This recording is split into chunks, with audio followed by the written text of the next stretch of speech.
everybody, welcome back to the Happy Investor Podcast with me, Sophie. And today I'm joined by my friend Naomi. Welcome. Oh, thank you for having me, Sophie. It's so lovely to be here. How are you doing today? I'm really good. We were just talking about the come down from the big festoon, Yeah. which is such an epic event. And Yeah. I have to say, I think my body is almost back to normal now. It's weird, isn't it? How you go to these, and it was a 2-day event as well, and you are networking and chatting, and you were actually working at it, volunteering, and you just need time afterwards to process and decompress, don't you?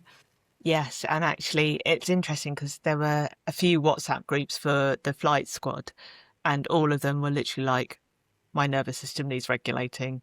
I'm aching. Like, I think most people slept for the entire weekend to recover, but in a good way. You know, it's all good stuff, so you can't complain. But events really take it out of you if you're not prepared and you're not like, you go in without really preparing yourself for it. It's something I've learned over the years from being in events that you really do have to, almost like you're going into an endurance marathon, because they are a bit like that. You have to prepare your mind, your body, your brain to be able to keep going. And literally it's like sleep when you can, eat when you can. Do you think events are still worth it then? I love events. Because I see people doing amazing events, and the slog they have to do for the 2-3 months beforehand to sell the tickets, to get people on seats, to just get everything together. Do you think it's still worth doing? I do. I've been doing events, so I'm a musician by trade. So I have been in events since I was a child. And having come from an arts background and knowing that people do it with the mindset of passion, not profit, and a lot of like arts events are charitable, either CICs, so community interest charities, or full charity. But my belief, and this is why I went into arts management, is there is ways to make profits from events if you do it in the right way. But a lot of events, they are hard, they are grueling, but a lot of people don't take a profit from it on the day, but they give value afterwards. And there is something about experience. You can't beat that feeling of being in the room and feeling it. Yeah. That is a sensation you can't take away. The energy, the vibe. You get more inspiration, you get more ideas, which you might think, well, how is that really going to benefit my business if I'm doing these events and they're costing me all this money? It's taking up a lot of time. But actually, what people take away from that is far more value than just learning. It's so much more valuable. But I think there are ways to do events better. I think there are ways that you can make profit from events, and most people go in not really knowing the actual outlay of how much events cost and the time it takes to do everything. And different venues require different things.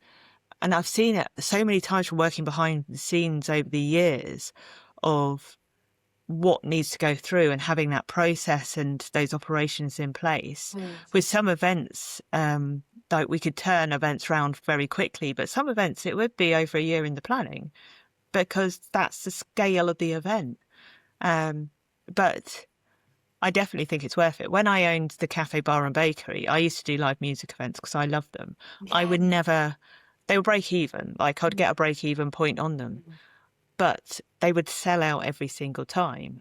And I wanted to make sure I paid the artists what they were worth. And it wasn't a big venue. I could put another 20 covers in there. Actually, technically, I could have put another 100 covers in if I wanted to because of the legalities of it. But it would have ruined the experience for the audience. But actually, those people that came to those events were my regular customers. They would come back for breakfast the next day. They would be talking about it to their friends. And literally, I wouldn't have to really market the events to sell them out. So there are always pros and cons. I think you just can't beat that energy, that vibe, that inspiration. Being around people, in this online space, we lose all of that. That connection. And I think that's what the power of events is. But you've got to find the right one. It's got to be done in the right way. You can learn a lot from events, from what you would do and what you shouldn't do. when I started out in the property space, I would go to property events and they would all just be in a horrible boardroom somewhere in the Holiday Inn or something, or just run by men, for men. And I was like, oh God. And I got asked to speak at one once. And I was like, well, if that guy can stand up and talk about EPCs and roof insulation for half an hour, then I can probably be more engaging than that. So yeah, he inspired me to start speaking. And then I started designing my own events. So I did networking on the beach for the last couple of years, because I'm like, well, what would I want to go to? I'd want to go to the beach, have a nice lunch, meet some like-minded people. And now that's turned into a slightly bigger event, which will be in July, Business by the Beach. But Oh, I I can't love wait. it. It's going to be really good vibes. Yeah, and I think we've been kind of conditioned that events like that should be in like dingy holiday inns and be in a boardroom style, and it really doesn't have to be, No. because, and I certainly find in the kind of, when you want to get creative and you want that inspiration, you need to be out of those spaces. They don't do anything for Yeah. you.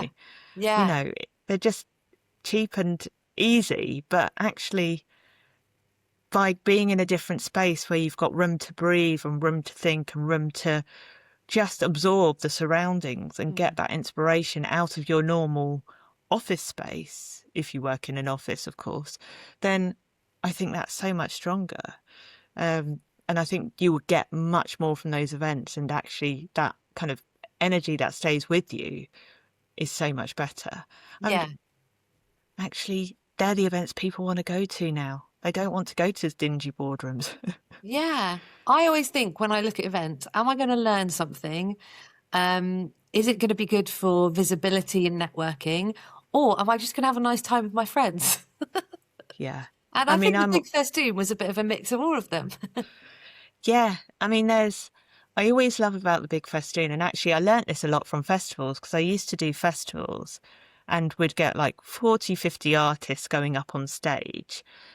And there would be, generally speaking, I'm terrible with anyone famous. I don't know, I never recognise them. That's probably why I'm quite good behind the scenes, because like literally they don't ever faze me. Yeah. But I would never know who the artists were. And I'd sometimes like someone go, you need to go and watch them. You need to go and see them. And actually, they're the bits that surprise you the most, of people you've never heard of Mm. that suddenly come on stage and just deliver something. And I find that sometimes I do learn stuff, because as business owners, you always are looking for that opportunity to learn.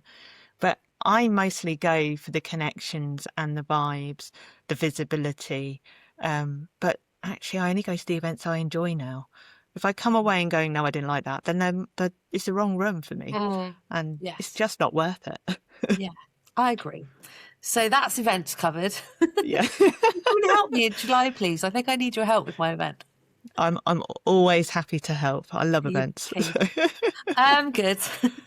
So can you tell the listeners a bit about what you do now, what you've done before, and a bit about your story? Yeah, so actually I do marketing now, so content marketing specifically.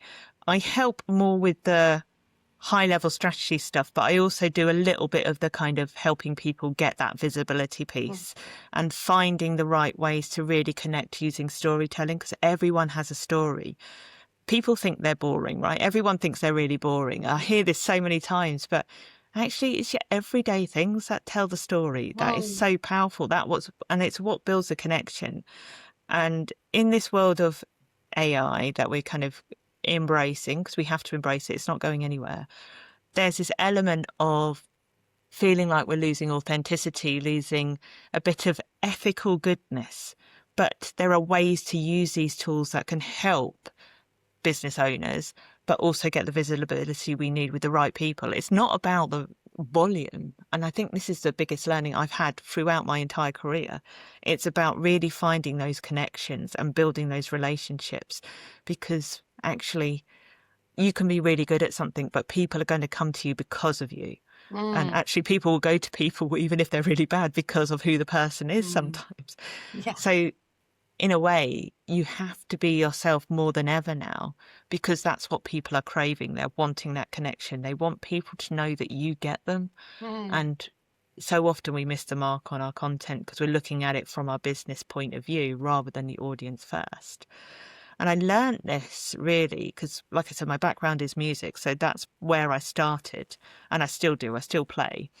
But I went into working in theatres, festivals, outdoor events. Like, it was so many different diverse events that we'd have every year. So it would be anything from Scooby-Doo right through to comedy clubs, to classical music, to what was this, like psychics, Jimmy Carr, that kind of Yeah. thing. So such a diverse range of different acts, different, and even like afternoon tea dances for senior Oh, citizens, which was lovely. And I have to say, I did once get ditched at the side of the stage by one of the senior citizens because I didn't know how to do the tango. But and they what were was the your kind of involvement in all these different events and performances?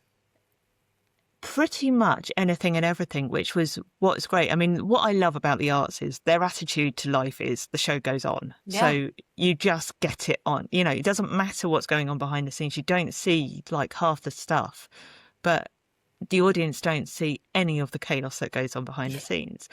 So I kind of went in and I ended up doing marketing because I was the one that sort of knew digital. Like, I was the Really? techie person, Mm. and social media was just coming on the scene at that point.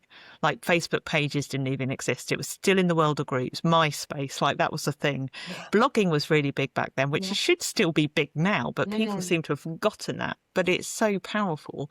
And I ended up kind of pushing them onto social media. So I set up social media accounts, and then I started doing all of the websites and but still doing all offline stuff. So I'd do everything from stuffing envelopes with direct mail to dressing Christopher Biggins for Rocky Horror to programming tents for festivals to working with the photographers. So it was such a diverse learning, Yeah. but you saw every part of it.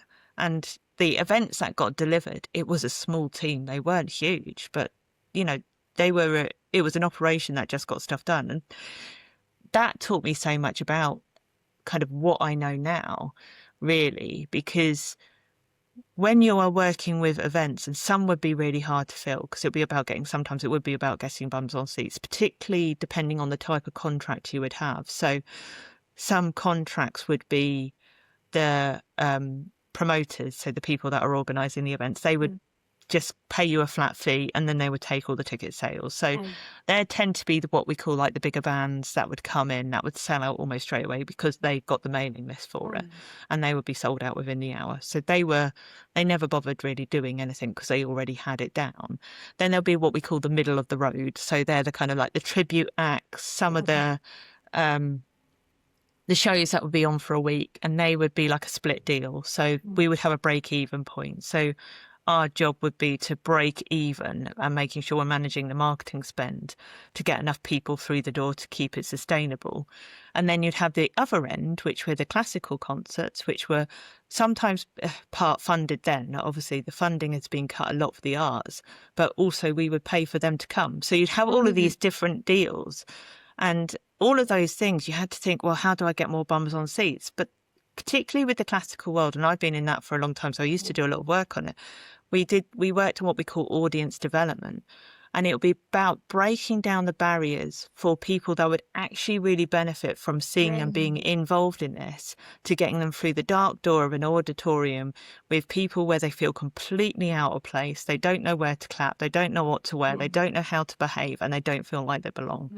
And they were the really difficult things to get people through a door, which you knew they would really love, but it was too scary. That was the ultimate thing. And often they were sometimes too costly. So a lot of what I did was helping to kind of do the audience development, break down the barriers, give people enough information that they would feel comfortable to make that leap from not going to these events, but being able to.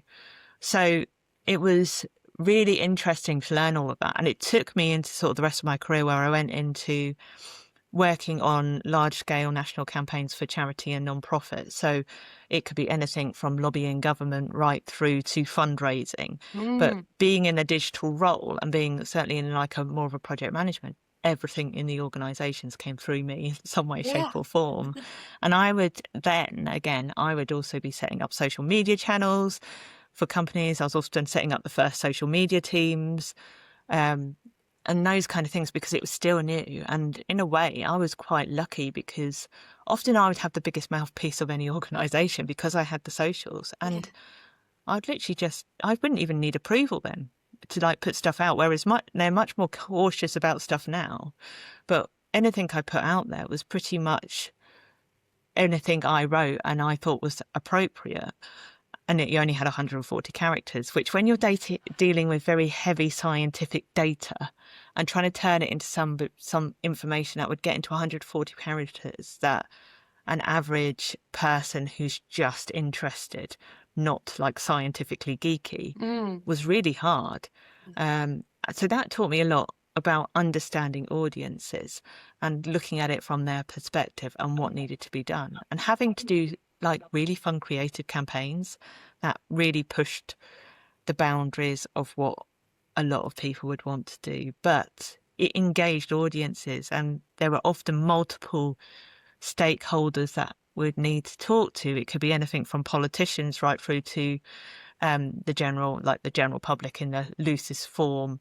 It could be young people. It could be people that were wanting to shop, and just people that just wanted to come and visit. So there were so many different audiences. So you had to really be smart about what comms you put out there, the ways you put it out there in the right format for the right people. And it was really working succinctly with the rest of like the departments to bring it all together. And it kind of went from there, really. So it's And that's what all businesses should be thinking about now, isn't it? it's Or what's interesting, the really. messaging? Where are they going to see it? How to stop them scrolling? Yeah. And, obviously back then it was a bit different. Like, Pinterest was just coming in, and Pinterest at one point was the bigger social media channel than any of them. And it was a very different beast. But in a way now, with the kind of AI coming in and the way it finds data, because it doesn't necessarily, your website will become basically the back door of your business in some ways. You'll still go to look at it, but actually people will search through AI, and AI goes to a different place to find that information out about you. So it's really interesting how the landscape has changed. But even things like PR, as a business owner, we think of it as sort of like, oh, it's a nice to have. But in business, everything I've done has involved a PR campaign, whether that's proactive or reactive. Like I used to have to deal with reputation management, like brand management, all of those kind of things. But any campaign we did was like, how do we get PR? Like that was like, how do we get on like the BBC Breakfast Sofa? How do we get into the nationals? How do we get onto radios? Can we get onto BBC Radio 2? And it'll be thinking about what angle do we need to pull? What's a good story? Because there's always a story somewhere. And whatever that was doing, depending on wherever it was, it could be like at 5 a.m. being on BBC Breakfast, and I would be literally in London at that time filming behind the scenes of BBC Breakfast that would go on social. It'd be like, well, how can we amplify this even further? How can we make even more noise and get more visibility? So it's not just like a nice PR bit, but actually, how do we join this together? How do we get this out into more people's who don't watch these shows? But how can we see that we're actually with these people and doing all of these things? So it's all about, everything we did was, how can we level it up even further? What else can we do? Who can we partner with? Who can we work with? What celebrity can influence here? So it was always looking at those opportunities to get more visibility, to see, isn't there?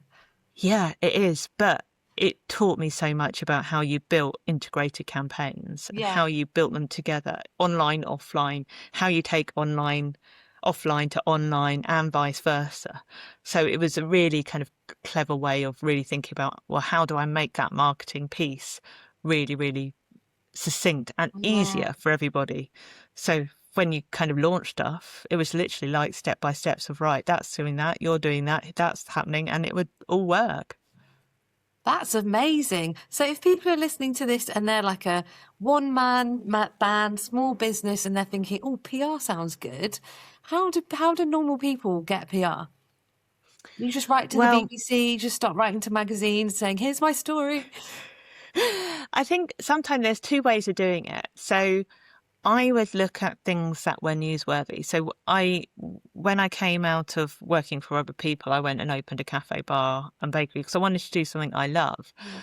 And I built a really good relationship with the local journalists. So there'll be like the local magazines, the ones that you kind of get through your door, the local press, the local radio. Actually, some of the local radio would actually be my customers. So, and they were also just opposite the cafe. So that was very handy. I could just nip in and do a quick record. And you'll be looking at those kind of opportunities to kind of think, well, what's newsworthy? What will people want to read? So we often forget the power of the local press. The power of the local press, the great thing about it is when something is put into the local press, it will also go onto the wires that the nationals see. So, there's always this opportunity where sometimes things that I did, and sometimes I would be involved, like in my local town on the local stuff, there'll be a few of us doing a piece together because sometimes that would help get a bigger news article. And then that would go into like BBC National on the website. So there are lots of things you can do. And actually, once you're kind of media approved, so if I did like the BBC local radio, like I'd get calls from like the TV and go, can we come and do a piece at your cafe? And that would be how it would work. So I think it's looking at the opportunities of like, what would people like to know about and what can I talk about? It doesn't have to be groundbreaking. Sometimes a good stat will do really well. You can pretty much make a stat out of anything. Yeah. But anything that has a really great hook, that even if it's industry press, because I got industry press as well. There's just so many ways to really think about, well, I've got a story, how do I pitch? And then you just put that kind of idea to journalists of what you're working on.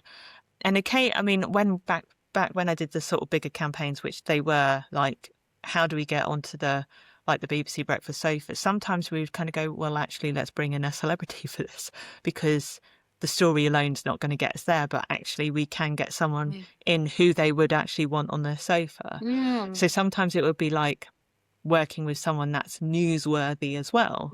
That would work really well. So it'd be looking at those opportunities of thinking, what would my audience like to read? And actually, sometimes it is just looking at what journalists write, see what kind of articles they write. So if there's a certain publication you want to get in, go and have a look. The access to journalists now is so much easier than ever it used to be.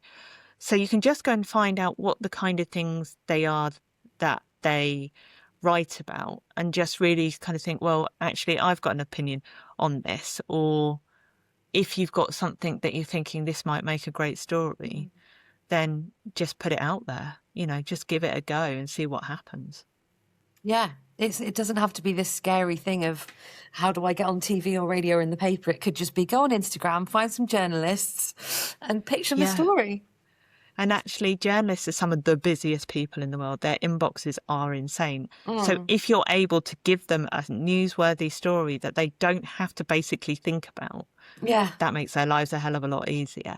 And I used to, even with the cafe, they would literally just take a post off Facebook and put it in the paper. Like I didn't even have to do anything. They'd literally just go and put the they always need news, don't they? They always need stories to write about. Yeah, and now, particularly when they're looking, we've got less print going out and more online. It's very much about that clickbaity headline title that they're looking for. They want the clicks. They want that visibility piece. So again, and this is where AI can help a little bit here, because you can actually kind of use it to help you think of ideas. Don't take it as your final draft, but you can kind of give it some things to talk about and think, well, how can I make this really newsworthy? Just go and read the headlines. Like, think what makes you click. They're the kind of things that will stand out. I always go, self-awareness is the best place to start when it comes to anything in marketing, because if you're doing get into a scroll hole or do a doom scroll, what is it that's stopping you? What is stopping you in your tracks? What is it? Be really observant about that. Watch your own behaviour, because then you can start to think, well, is that what my audience would do? Or is that something different? Do they need something in a different way. And they're the things that can really help. So I always say, start with what you're doing and then work from there. Yeah, amazing. Thank you. And so tell us about what you're doing now, what you help people with now. So at the moment, there have been so many changes in the online space, probably the fastest changes since social media came in, and that really changed how marketing was done. It went from broadcast to this like two-way street, which was very different for marketers. But in some ways, we've got a little bit complacent with marketing, particularly as business owners. Well, not everybody, but some of us have, because with social media, it's given us this kind of free reign of free promotion, which can be done organically. Before then, you could do stuff for free, but it was a lot harder. You had to be really resourceful and do stuff like PR would be a great way of doing it, because you didn't have to necessarily always pay for PR, but you always had marketing budgets. You always had ads. You always did spend. I've always spent money on marketing throughout every business I've had, even small amounts, because that's what we've done. What's happening now is AI has kind of changed how people are behaving online. The social media channels are behaving how they changed how they operate. So something like Instagram, TikTok's been doing this for a while. TikTok is definitely more search now than anything. So your content is more evergreen, because actually, and in some age groups, TikTok is searched more on than Google, which is really changing the landscape. Oh, And God. last year, so last year, Instagram got indexed by Google, which is code for now you can search through Google to find posts on Instagram. So what we are seeing is we're changing from this kind of instant gratification of social media to this much more quality driven, engaging content that's authentic, but using the right words that your audience would search for, because that's what's going to help find you. And that's what's going to help people connect, which is a shift. And there are different tools that are coming into place behind the scenes that will change a lot of this. So when we are making content now, the good news for business owners is it's not about the quantity you fire out, because some people put out a lot of content. Some people find that, like, when we look at other people and think, oh, I just can't keep up with that. You know, they're putting social posts out all the time. But you don't necessarily need to do that. It's about the consistency, and it's about the quality, and it's about the authenticity. That's not to say we don't need to use AI. And I use AI. I actually have programs that will help people create content through AI, but doesn't lose their personality. But what's really important is consistency and understanding where your audience are. That kind of journey from first finding out about you right through to becoming the loyal paying customer, and what content you need at different points to kind of keep you front of mind and to be the person that they know and that's recommended for doing whatever you're doing. That's the kind of thing I'm helping people with. And actually, a lot of the work we do more on is really understanding the motivators and the drivers behind what people really want. And that is beyond them as like a business owner or a customer. It's really finding out what is it that's driving them, what will make them stop, understanding their own buyer psychology to know how you position content in the right way, which sounds really, really complicated and hard work. But I'm a believer in simplicity will win at the end of the day. So it's concentrating on the right channels that's manageable for your business, putting a really simple, repeatable framework in place that you use every week. I have one content topic a week and I use it in multiple places. So it's rinse and repeat, because repetition builds a reputation. And it's doing that rather than feeling like we need 365 bits of different content every single day. You don't need to do that. Look at all the big brands. They don't do that. Like, you know, they put the same TV advert out all the time, but we still don't get offended by it. We might skip through it, but we remember who they are. So it's all these little things that we don't think about. And we think as business owners, we need to be giving fresh content all the time. You really don't. You just need to keep saying that same message, because that's what's going to get you known. Yeah, that makes sense. And do we also need to grow our audience at the same time to get more eyes on that message? You do. But it's about finding the right way to do it for you. So sometimes it's about thinking we don't need loads and loads and loads and loads of people. And actually what we are seeing, particularly with the social media channels, is it's not about the follower numbers. It's never has been. It's not about how viral they go, how many people they reach. It's not about that. And it should never have been really about that. It's great, but I've had things that go viral and they do nothing for you. Absolutely squelch. It's not worth it. What the social media channels are wanting are deeper engagement. So they're wanting beyond the likes. They're wanting more than like just a one-word comment. They're wanting people to save posts. They're wanting them to be sent into the DMs.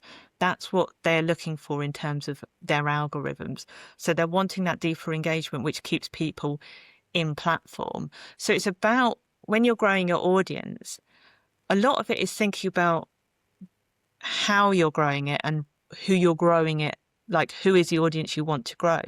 Because for me, I would rather have 100 really engaged, loyal customers than 100,000 people that are vaguely interested. And I think it's really understanding that. I think you always need to keep growing your audiences because, you know, as business, you do need to have like a new fresh set of leads. But we often forget about the existing people that are already buying customers from us, because if they bought from us once, they're more likely to buy from us again. And it's much more cost effective to keep people buying from us again. And also, by rewarding our loyal customers, they're our biggest marketing tool. They're the word of mouth. They're the people that will tell the people like them about us. And people will take a recommendation from someone they trust over something you would put out on social media. That is what we've got to really think about. So it's how we grow people, how we make sure we bring them into our world in the right way for them, and how we then nurture and engage with them. So it's thinking about the value. And I think we can get so caught up in the volume of numbers. Yeah. And I think there are so many ways. And I've grown audiences like in so many different ways. When I first came out of owning the cafe and bar and bakery, I went into helping bakers. So I did like a recipe book. I taught an online course, but I also wanted to help the business side of it. And I grew within about 9 months. I had an audience of about 3,000 people on my email list. But none of them wanted to pay. So I'd grown this great audience that were mostly engaged, but it wasn't going to make me money. And I think sometimes we grow that audience, and I had to bin them. I binned the whole lot because I realised I can't make a business from this. Yeah. So it really made you think, okay, I would rather have 100 people in my email list that are all likely to buy, that I could really help, than people that aren't looking for that kind of support. Because as much as it's lovely to help people for free, and I'm very good at that, we also are business owners and need to make money. So yeah. And what I'm hearing is across the board, posting, audience growing, everything, it's quality over quantity. We don't need to be posting every single day and adding all the people to our socials. Do we need to be on TikTok? Are we all supposed to go over there? I'm not on TikTok. And I think it comes back to knowing, one, if you like doing it, because if you don't like doing it, the likelihood is you're not going to stay consistent. Yeah. The second thing is thinking, is my audience there? And is the right audience there? Because like with some campaigns I've done in the past, like I would just do them in a LinkedIn space because they're not relevant for other channels. Or I would do something over here because like Facebook I do quite sporadically because most of my audience are Instagram. Or I would go to events. I would go and speak in events and be in like the local networking groups, or that's why I love events, because that's where I do make or go and speak on stage, because that's where I get like more connections, more leads and more people. So, and also the one thing we often do forget about the most is how our audiences consume content. Yeah. Like I take my example of my husband who loves YouTube, right? He watches motorbike stuff. You know, he will like, watch people just riding in the dirt, or I can't remember what he was watching the other day, something to do with like a nut and a bolt. Clearly something I would have absolutely no interest in whatsoever, but he watches them all the time. And you know, him and his brother send each other videos back and forth. If I have to watch something on YouTube to figure out how to do something, I cannot be bothered. I am not a video kind of person. It's just not my thing. So I know that like some of my audience, I will get more visibility sometimes on the reels, and that's because on Instagram, because there are different algorithms for different types of content. But I also know my audience want the information to be able to flick through on a carousel. They love a carousel. They might not engage on the post, but they message me. I see the DMs, I see the posts. So while other people think, well, it's only got a handful of likes, a lot of my audience are lurkers, and they, you know, if I reach out to them, I know they will have seen that post because they'll go, that really hit a nerve with me the other day. So I think it's really understanding how and where people consume the information and being smart about it. You don't have to be everywhere. And we think that we look at our competitors and we often get comparatinitis and think, oh, they're doing all of this, they're doing that. One, you don't know if it's working. That's the biggest thing. You assume what you see is working. You don't know that.